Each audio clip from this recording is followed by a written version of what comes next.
Some of the stories Grace and Pablo cover contain cultural insensitivity or bigotry. We do not support prejudice of any kind. Yet we recognize that art is a reflection of its time, and what may seem appropriate in one decade may become highly controversial in another.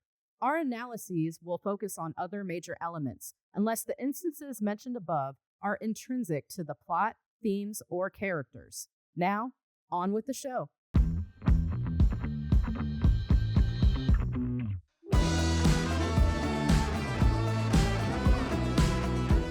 Welcome to Our Elite Thing. My name is Grace Eskel, and I'm a teller of stories. And I'm Pablo Gallaga, a devourer of those stories. We're here today to talk about one of my favorite films of all time, Back to the Future. Hi, it's Grace from the future. You may be wondering, if Back to the Future is one of Grace's favorite films, then what is there to talk about? Well, have you ever loved something so much, but then you uttered the words, "You know, it would make this even better"? Pablo and I do that all the time, and that's why we're here. We're here today to talk about some ways to make Back to the Future even better. So, without further ado, let's go back in time.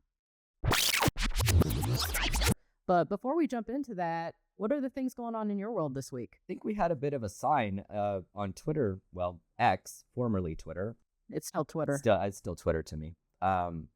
This meme came up, and it's, I don't want to retell the joke, but basically, like, if you were in the situation of Marty McFly, you would just be kind of like, well, I guess this is my life now, and I'm going to have sex with my mom. Like, that's basically it. I saw the post, and I kind of went, ugh.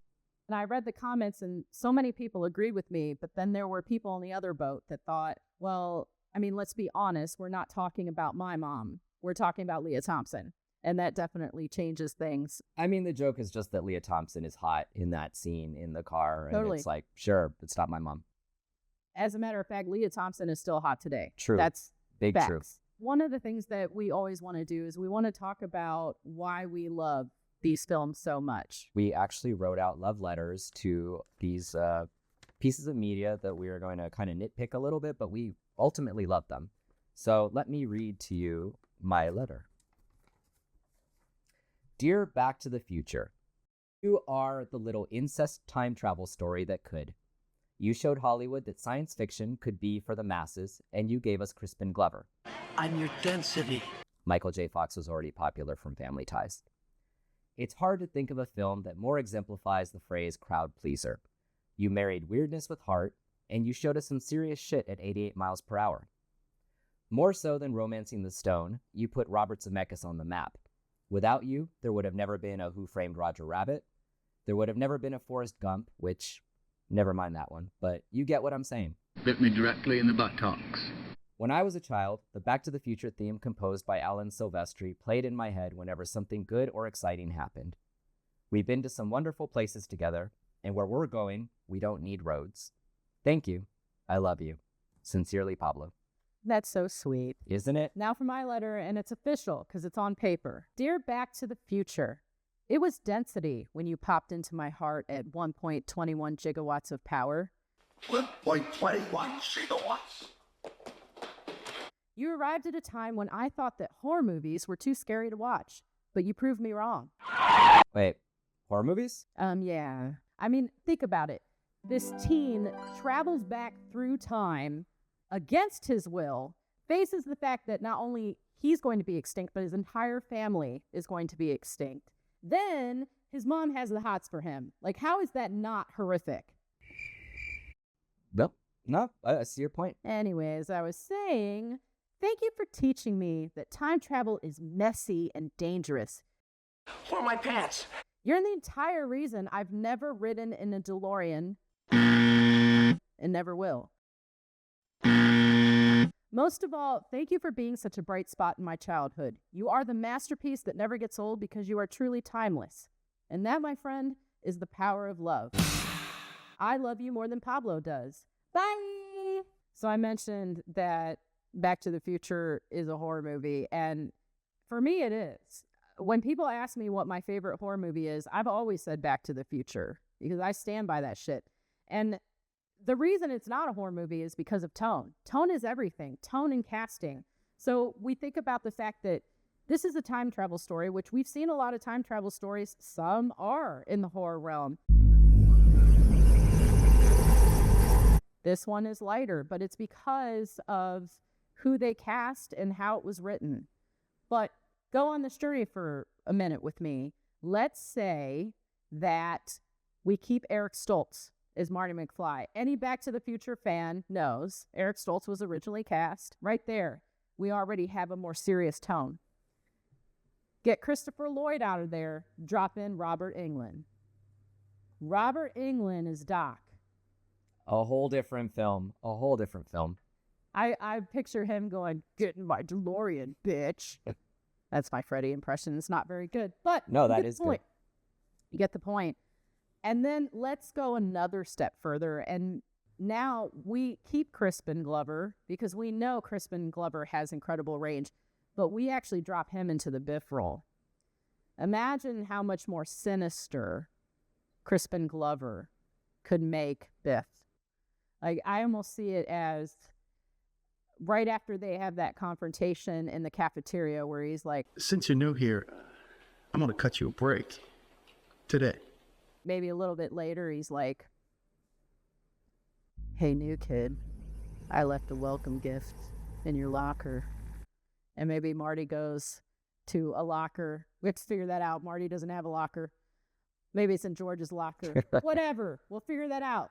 So Marty opens up this box, and there's like a dead rat with like a little noose tied around his neck, and it says, "You're next."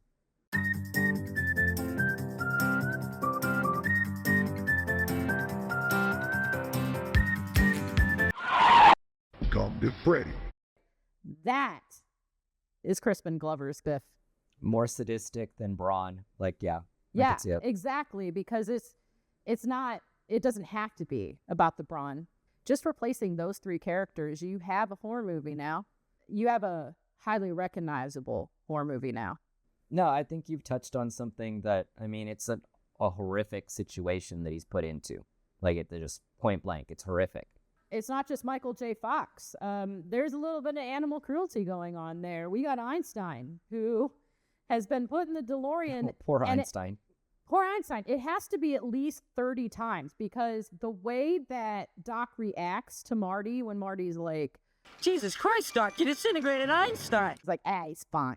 When I watched the 2009 reboot of Star Trek with Chris Pine, there's that great scene where Scotty is talking about why he's been exiled, and it's because his professor's dog. I tested it on Admiral Archer's prize beagle. Well, I know that dog. What happened to it? I'll tell you when it reappears. And I always wondered if that was a nod to Back to the Future, because that's what can happen when you mess with cosmic forces, okay? You could get a dog lost, and maybe that dog's in pieces. That's all I have to say. We are staunchly against animal testing on this show. Staunchly against it. I do feel guilty about that. There is one thing that has bugged me since I watched this movie when I was a little kid, and that is something that actually doesn't really become prominent until Back to the Future 2. Because when I watch Back to the Future 2, I think to myself every time, first of all, I'm not a fan of it. Second of all, I think to myself, this shouldn't even be happening because Marty at this point should have the confidence to walk away from a situation where someone calls him a chicken. What did you call me, Griff? Chicken!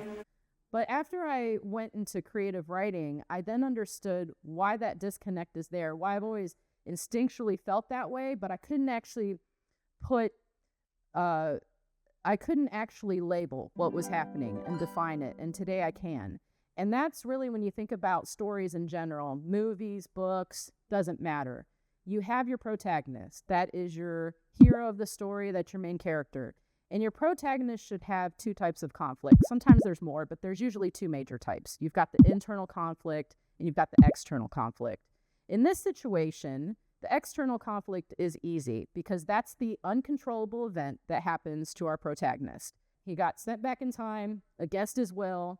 There's that ticking time bomb. He's only got a matter of days to make his parents fall in love with each other because he messes that up too. And then he has to actually time it correctly so he can get back to the future and have a family. And his mom thinks he's hot. His mom thinks he's hot. We cannot forget that. That is a major part of this. But then you look at the other side of conflict, and that's your internal conflict. And that really boils down to certain traits or behaviors that characters have that prevent them from getting to that end goal. It's really amazing to me that Marty does not have an internal conflict. You can look at stories that you love, and we could literally list very quickly what the internal and external conflicts are. Yes, this movie is still phenomenal without it, but imagine adding that in there, how much more depth we would have. And the thing is, there is a setup for an internal conflict. It does exist. They just didn't follow through with it. We understand in those first few minutes in Act 1 that Marty has confidence issues. He tries out for the band audition. Huey Lewis tells him it's too loud. I'm afraid you're just too darn loud. He gets that rejection and he holds on to that. So when Jennifer says to him a few minutes later, you really need to send your audition tape into the record studio, he's like, I just don't think I could take that kind of rejection. Which later is echoed by George. When we go into, I'm going to mention Back to the Future too, because it is relevant in this situation. He gets called a chicken by Griff. Nobody calls me chicken. And because of that, he behaves in a certain way and everything goes awry from there. It's really the inciting incident.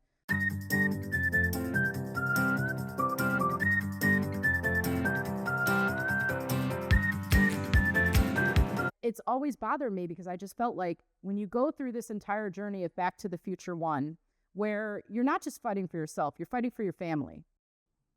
I feel like he should have gotten over this insecurity. He does this amazing job helping George find his own confidence, find his own voice, find his strength, not just to fight for him, but he ends up fighting for Lorraine in the end.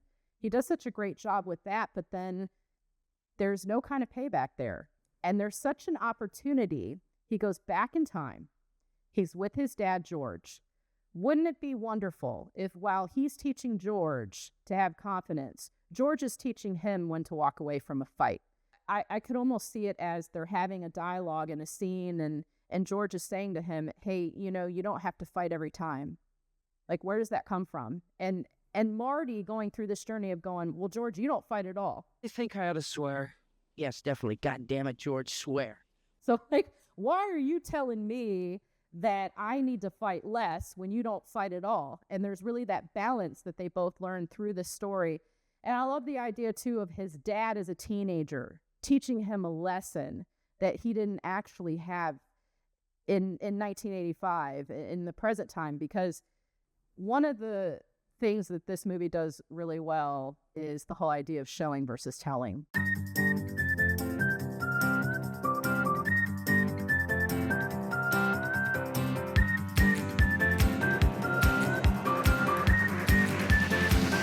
So in Act 1, we have that dinner scene where it kind of starts off with Lorraine sitting there and she's talking and you can just tell immediately she's disgruntled. At one point, she actually gets up and she drinks alcohol. And that's after George, who is consumed by the honeymooners on TV, he's acting like it's the first time he's seen that episode. And it's really indicative of the fact that he's still stuck back in time. And he's doing that weird laugh. He's like,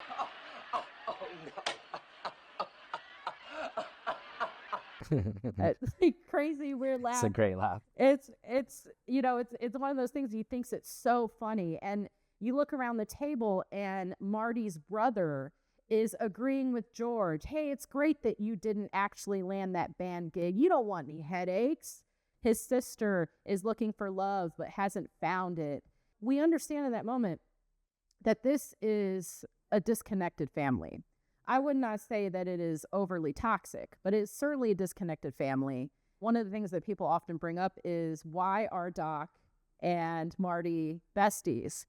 And if you think about it, he's not getting that connection at home. We definitely see that because his parents aren't even connected to each other, but yet he has Doc. This guy's either like 40 or 80. But treats him as an equal. We see that in 1985. We see it in 1955. never once talks down to him. Is like, oh, well, you're a teenager. You wouldn't understand how the flux capacitor works. He always just approaches him like, this is what's going on. Like, you're my confidant. We're equals. And it's what is missing in Marty's life.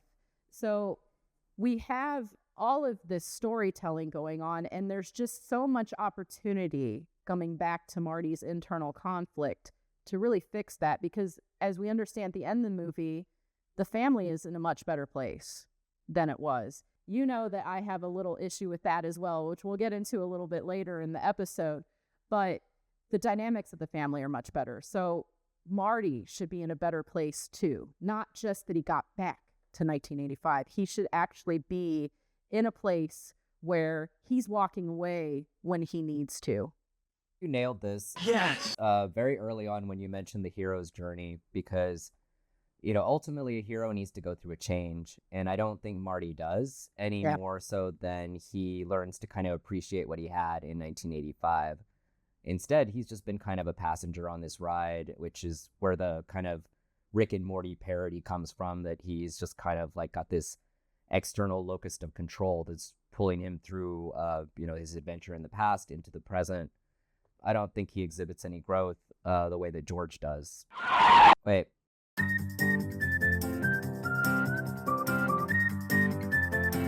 You could still have a Back to the Future too.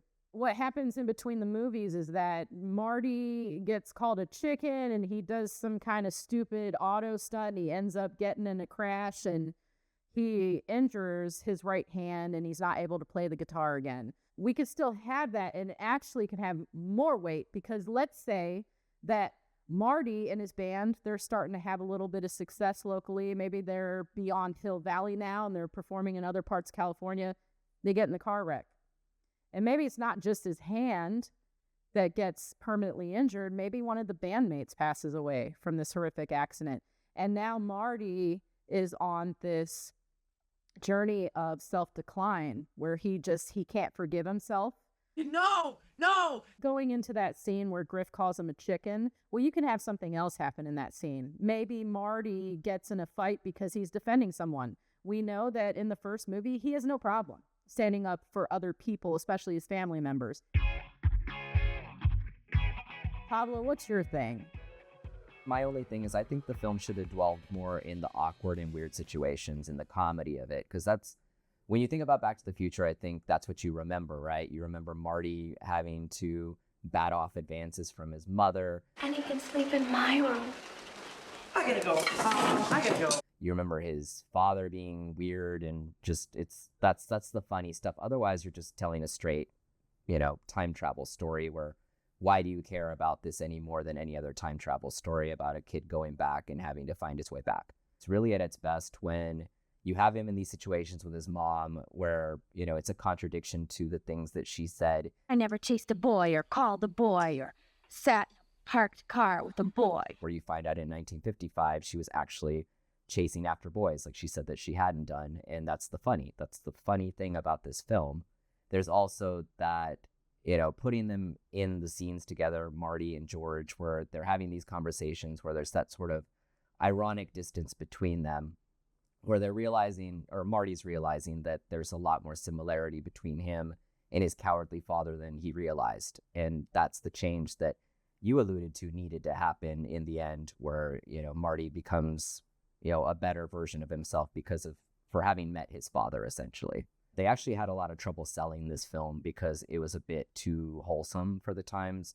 If you picture the 80s, you had, raunchy comedies like Porky's and...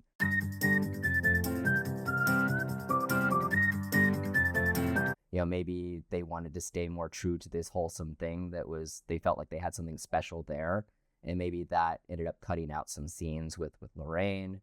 I honestly don't know, but, if someone in the audience knows, please submit anything you know about that.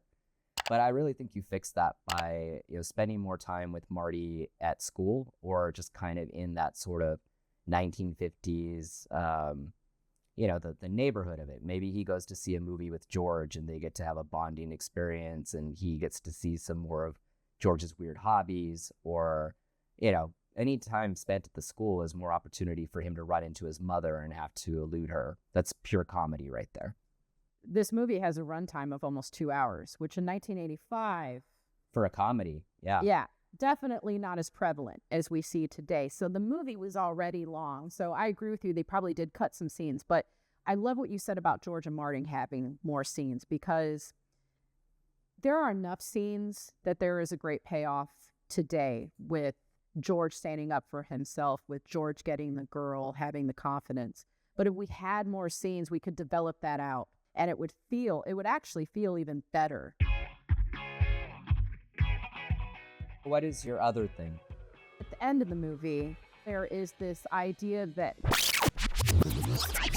Wait, we're called Our Only Thing. Why are we talking about other things? Well, as we come up with our only thing, there are always competing ideas that aren't quite the thing. We still want to cover these things, so you know we did our homework, and because these might be your things. At the end of the movie, there is this idea that money equals happiness. In Act 1, we learn that Marty wanted a... Check out that 4x4. That is hot. Which, now that I'm older, I know a 16-year-old has no business owning a brand new car. But I will say, when I was a kid, I was like, hell yeah, get that 4x4. It would be comfortable to go to the lake in that. And now I'm like, putting sleeping bags in the back of that shit would not be comfortable. They allegedly live this affluent life, yet they're actually in the same house. So that kind of is a disconnect for me. And there's like a BMW, I think it's a BMW, in the driveway. We've heard our whole lives that money does not equal happiness. And that's true here. Money does not equal happiness. So it doesn't feel like, to me, that it's the right ending. I'm definitely not the only person who says this. Crispin Glover himself has come out. Zemeckis got really mad at me when I said this. What would be really great is at the end of the movie, we come in and now we've got a breakfast scene where they're all sitting around the table and we see that there is unity among the family. Maybe George has just published his first book. Maybe he's not the fully successful author, but this kind of is the payoff to... You know, if you put your mind to it, you can accomplish anything. Maybe he's now Biff's boss. He's still working in the office, but he's now Biff's boss. So that's been corrected, and you could still have Biff there. Maybe Biff has the side business, still waxing the car. You open up the door. Maybe there is still a BMW there because he's very successful in business. But maybe Marty is still just borrowing that car. It's not as sexy as having your own 4x4, but again, that payoff should be about the family being a tight unit versus, well, everything's good now because apparently we got a lot of money. It's shorthand for a happy ending. Like you mentioned, early in the film, the family's sitting around for dinner and they're obviously lower middle class or possibly just lower class. And yeah, it's immediately showing that things have improved and things are better. You brought this up when we've talked about this in the past off camera, but it's the idea of what was happening in the 1980s, right? Because every story in film is indicative of its time, just like we said at the beginning with the disclaimer. And 1980s is really a time of celebrating credit cards, people having abundance, people feeling safe enough to have abundance because we're not afraid that we're going to be blown up by nuclear weapons. It's just that 80s, Hollywood happy ending. Guy gets the car, gets the girl, everything's okay. Everyone's happy. There's also the business side of it. Toyota probably threw a lot of money at the production to have one of their vehicles prominently featured in the film. It's not mentioned once. It's mentioned 3 times. The other thing is we have Huey Lewis's The Power of Love song, which is a very important song in this movie. And the lyrics, it's like, you don't need money, you don't need credit cards to ride in this train, because at the end of the day, it's about the power of love. And that's the other reason that I'm fighting for a change in that ending, because now it actually aligns with Huey Lewis's lyrics, which we know were probably written separately, right? He probably didn't know what was happening, and he just wrote this song. It's like, hey, we need you to write a song about the power of love. We don't care what's in it. Very common back then in the 70s and 80s. But wouldn't it be nice to be able to have those lyrics line up? Yeah, that's a great catch. It's just a huge contradiction there. My other thing, which took a backseat to this one, is George peeping. That's something that's kind of character defining for him. It's hard to get past that. He's a peeping Tom. As you start to root for him and want him to overcome, being bullied by Biff and, finding his confidence to ultimately solve the issue that would allow Marty to go back to the present day and have everything be fine. So it's a gross thing, even for the 80s, I think, whereas, in the 70s and 80s, you might have had that character look at like a nudie comic strip or a lingerie catalog and have that be the shorthand for, oh, he's, a horny teenager. He didn't need to be looking at a woman and violating her privacy, and it's really hard to get past that for me. He is so appalled by Biff almost essaying, if you will, he was in the process of majorly violating Lorraine. George, help me. And he's so turned off by that. No, Biff. You leave her alone. The peeping actually does minimize that moment a little bit. Then there's also the other side of it, because Lorraine, I guess she removed Marty's pants. That is your name, isn't it?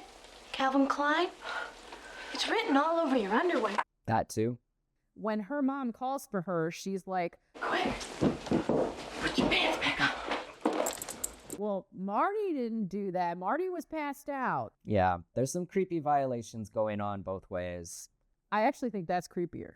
No, I agree as well. And I think the thing with George peeping happens mostly, I think, to allow for him to almost get hit by a car. Like, how else do you explain him falling in front of Lorraine's father's car?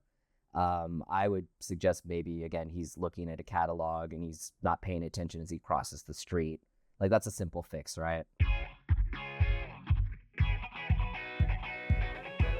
We thought a great way to end this episode would be to tell you some trivia that maybe you don't know. Did you know that the original ending for Back to the Future had George McFly grow up to be a professional boxer? Presumably because, that punch he laid on Biff. That might have been fun. Yeah. This might be one that people don't know, and that's that Eric Stoltz is such a method actor that his co-stars have gone on record saying that he insisted that they call him Marty throughout the entire production, even when the camera wasn't rolling. Except Leah, who's playing my mom, who I'm trying to make out with. Tom Wilson told a great story on a podcast where he said that, I know it was the cafeteria scene, but I think it was when Marty was pushing Biff. Eric Stoltz was getting a little bit too rough. So Tom Wilson said to him, Eric, this is a movie. It's only in pretend times when you're getting paid that you can push me like that and I don't punch you right in the face. Might have been the last straw. Might have been the last straw. And you know what? Maybe Michael J. Fox was the right choice for multiple reasons. He definitely was the right choice. Well, those are our only things. Do you have any things? We'd love to hear from you. And if you do, please leave us a comment below. Let's make like a tree and get out of here.